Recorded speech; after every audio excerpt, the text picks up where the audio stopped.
Hello YouTube, Big Apple again doing my second handgun review. Today is on the Kahr CM9, a great alternative to the Kahr PM9 for you guys that have enjoyed looking at them but haven't wanted to pay a huge $600 or $700 price for a pocket gun. Anyway, this is a great gun for me. I've shot it through its break-in, about 200 or 300 rounds. A good bit of range time to get a good feel for it, and it'll probably eventually get better as I keep shooting it. But anyway, on to the review. The first part is its use. I can still carry this. You can carry it in your waistband or you can carry it in your pocket. Personally, I think a 9mm, at least this one, is a little bit too heavy for pocket carry. I mean, others with a bigger frame than me may disagree and may say, no man, it's great for pocket carry because it's so slim. And it is pretty slim. And it probably would be okay for pocket carry, but I feel like it's a little too heavy. I carry it in the waistband, and I just completely forget about it. It's so slim, it's very easy to carry in the waistband, but I'll get to more of that later. New in the box, it includes a 6-round mag right here, and of course comes with the trigger lock and all the paperwork and that stuff. If you were to buy a PM9 instead, it comes with an extra magazine, and these are a little bit expensive. I'll get to that later, but it does come with a spare magazine instead of just only coming with one. So that is one advantage to paying an extra $250 if you think it's worth that much. But I guess since I'm talking about new in the box, I'll compare this to the PM9. The specific differences: the slide release here on the PM9 is forged instead of MIM'd. I mean, I can't tell that it makes a big difference, but I haven't compared them side by side, so I don't know if you can take full credit on that opinion. So it uses laser etching, I think it is, in the slide instead of roll marking. I'm not sure if that's exactly what it's called, but I know on the PM9 it's roll marking. It comes with just a standard pin front sight instead of a driftable front sight. I found it, I mean, it was right on for me. It seems centered. I don't really see any reason to drift it any. Everything's been fine. It shoots where I point it, so that's good. And then the last main difference, or at least that I can see, is the barrel. It's not a match-grade polygonal barrel. It uses rifling, standard rifling, and that really doesn't have any effect on accuracy. I think it just makes it a little bit more difficult to clean, since you got to get the solvent in between those lands and grooves on rifling instead of the hills and valleys on the polygonal barrel rifling. But anyway, those are the differences, and I think for the amount of money you're saving, this versus a PM9 on Bud's Gun Shop, I think was about $250, maybe even a bigger difference in that. And for the same trigger and the same size, I don't see any reason to buy the PM9 over this one unless you really wanted a spare magazine and you really want that match grade stuff. But for me, this has been great.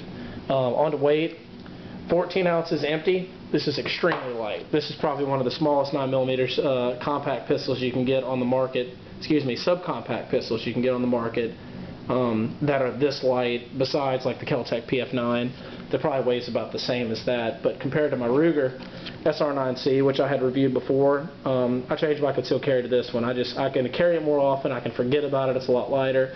I love the Ruger. It's a great gun to shoot. I may carry it still some, but just side-by-side comparison, this one's lighter. It's more comfortable. I'm gonna carry it a lot easier. It's much easier to clip in, and it's comfortable. I forget about it. That's ideally what you want in your carry gun. I do love this gun. It does have a shorter trigger pull and everything. It can hold more rounds because of the double stack magazine, but that also makes it thicker. When you compare the thickness here, you can see how thin, really how thin this thing is compared to this one. And that's the main reason I changed over, because of the weight and the thinness. I wanted a single stack magazine for its thinness, not for its lower round count, but just for its thinness. And it keeps the whole gun slim. So that's the main reason I got this thing. It's light. The caliber's available for this one. Right now it's only 9mm. This is new. I guess it's only been out for a few months. Kahr has their CW series that's similar to this. Actually, what this is based on, but I think this one's based more on their PM series because it's the same dimensions as their PM series, but it follows what their CW series has, and they save on manufacturing, which is why they can charge less for this. They don't have to charge as much. So right now they've only made it in 9. I have a feeling they're going to make a CM40 soon and a CM45, but I haven't researched that or anything. I just think that the success from this gun will push them to do so. If you decide to spend the extra money and get the PM series, you can get the PM series in 40 and 45. And you know, I guess that extra firepower is good for some. For me, I feel that the 6 rounds, well, 6+1, I guess, one in the tube, of 9mm is plenty enough for a close encounter. And I may carry a spare mag eventually, but right now I just carry it with 7 rounds. Anyway, on to the ergonomics. This has a pretty slim grip, and I had talked about that with the single stack magazine. It's going to be slim. You can expect that. There's nothing else to say about that. Very slim grip, easy to hold on to. Your pinky's going to dangle here if you have medium-sized hands like I do. If you have large hands, this might even be halfway down here, your ring finger. So it's good for concealed carry. I mean, it's good for up close and personal. If you're just shooting from here over to that wall, it'd be easy to shoot with it like this. And I found it to be pretty easy at the range too. It didn't bother me. For those of you who have bigger hands, you may want to get the magazine with the extension on the bottom, but I'll get to that when I talk about accessories. I also have mentioned on here that the checkering is a little bit uncomfortable on the grip. If you look on the front there, it's pretty aggressive. It can kind of dig into your hand a little bit. I found that to start bothering me a little bit at the range. But the recoil on this Kahr utilizes a low, I think they call it a bore axis, something like that.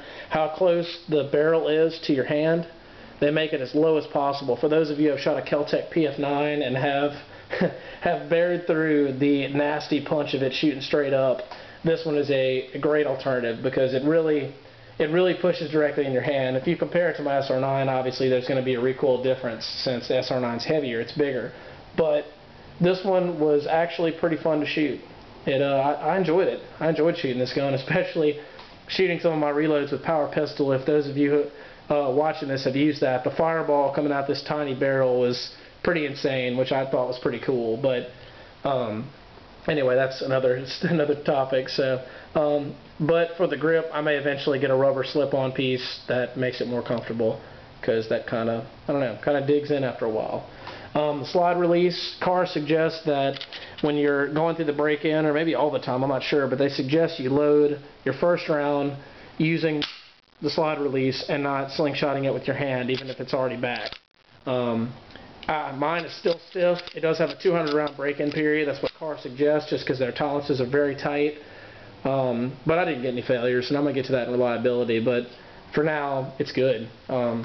It's slightly stiff, but you'll get used to it. It's fine. I can slingshot mine and close it now, so that's cool with me. On to the sights.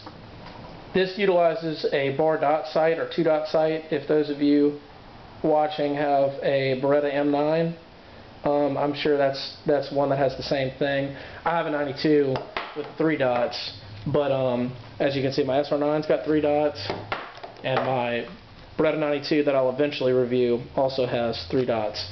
And I prefer the 2-dot after using it, just because it's really easy to pick up that line in the back. Very easy to pick it up.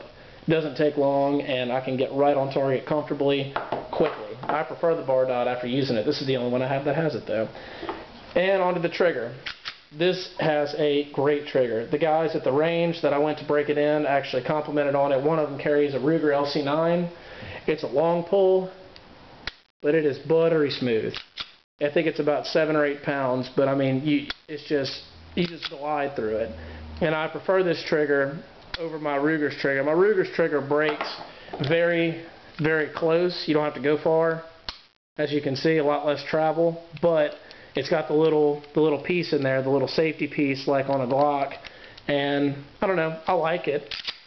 But comparing it to this one, I love the stainless steel trigger on here. I don't feel it needs that little notch in there like they put on the Ruger or the Glock, just because, I mean, you know, why would your finger be on the trigger if you're not going to shoot? That's kind of my thing. So, no safety features, doesn't bother me at all. I love this trigger. Great trigger. It's ideal for concealed carry, for it to be long but smooth. It'll be easy for you to get onto, and it works out great. Anyway, on to accuracy. This thing was as accurate as I could be. If you can keep this bar dot where you want it to be, it works well. I had no problems. I was able to hit the red zone on a silhouette target plenty. But for this, I would suggest using a 12 o'clock hold and holding at the top of your target rather than a 6 o'clock hold at the bottom, because it does shoot kind of low. I mean, that's not adjustable. It doesn't bother me. It's just something to get used to. Like my Beretta shoots very low, but my Ruger shoots high. It has an adjustable rear sight, so I could fix that, but I'm just going to leave it how it is because it's working. So that's just kind of something you need to implement and just know whenever you shoot this thing that it shoots low. Reliability. They say the 200 round break-in period may have some issues. I had none. The only one I had was it failed to lock on the first or second mag. On the last round it failed to lock the slide back, and I was talking about that stiff slide release earlier and the stiff recoil spring. And a gun this small, you're going to expect to have a heavy recoil spring because it's shooting 9mm. There's no two ways around it. That's just it. So that is expected. I wasn't surprised by it, but it fed everything I threw at it. I shot like 5 different types of reloads and 3 different hollow points. I'll say the hollow points first, since those watching are probably most familiar with that. Federal 135 grain Hydroshock, Winchester 124 grain PDX1 plus P, and Hornady 124 grain XTP, all fed great. I didn't have any failures with them.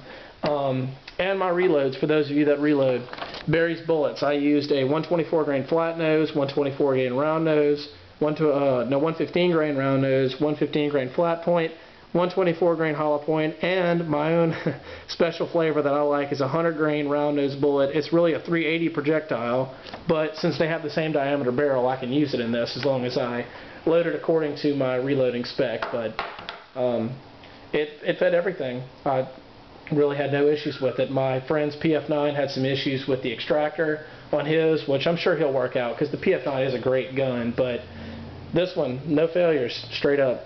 For those of you watching this, listening, thinking about getting this, it's great. If you look at most of the reviews on Bud's Gun Shop where I got it, I found maybe 1 or 2 that weren't 5-star. Everything else was 5-star. So Kahr's got great customer service. It is American made. It's made by Auto Ordnance. I guess they own Kahr or Kahr owns them, but it's made by them and they have great customer service. I haven't heard any complaints. Accessories, magazines, pricey. I bought this 7-rounder locally for, I think it was like $30, $32, something like that. You can get them online for about 40 or something. Get it from Kahr for 40, but you can get them a little cheaper. This one's got a pinky extension. I may eventually start carrying this one, but I haven't tested this magazine yet. I've only tested the 6-rounder, so that's the one I'm carrying with it right now until I'm able to test more. So you can get these. You can get an 8-rounder too that's a little bit longer. I think this one's designed for the MK9 that Kahr makes. That's just their metal framed one like this. But I mean, for me, it works. I think they're pretty much exactly the same, so it really doesn't matter if you get it for an MK9 or PM9 or CM9. They all feed the same magazine. And then I have holsters. You get an inside the waistband or pocket holster. I got this one locally. I think it's made by some company that starts with an L, like Tagua or Lagua, T or L, something like that. This one's made for a K40, so it's a little bit wider than it needs to be, but I don't know. For me, it really doesn't bother me. I think it's going to aid with the break-in anyway, so I can reholster and unholster quickly, and it just clips over the belt. They have a ton of options out there for holsters for these. This fits any holster. A PM9 will fit since they're the same size. Price, wow, $398 on Buds. Can't beat it, man. Can't beat it. Got it sent here to my FFL. It arrived in 2 days. I ordered it on a Saturday night, and it got here Tuesday afternoon. I say 2 days because that's 2 business days, really. They mailed it out Monday morning, and it got here Tuesday afternoon. That is some great service and speedy, fast shipping. You really can't ask for anything better than that. Buds has great prices. I think this Ruger is actually the exact same price on Buds, $398. So, I mean, you're buying the craftsmanship. Comparatively, comparing this to a PF9 that you can get for about $250, I mean, I love everything about this gun. It's great. I really can't rave about it enough. Overall, really, I'd give this a 10 out of 10, or I don't know, 9.5 out of 10. I guess you're not supposed to give perfect scores, but for this one, I give it a 10 out of 10. It's great. There's nothing about it I don't like. Everything about it I do like. I may do something about this checkering. Maybe I can deduct a ½ point for that, but I mean, this is as close to as good as you're going to get. This is my #1 carry piece. I trust my life with it. It's awesome. Can't rave about it enough. So overall, that's what I have to say about it. So this is Big Apple signing out. This is my second review, so don't go too hard on me in the comments. Let me know what you think, and if you have some questions, just post them up. Have a good one.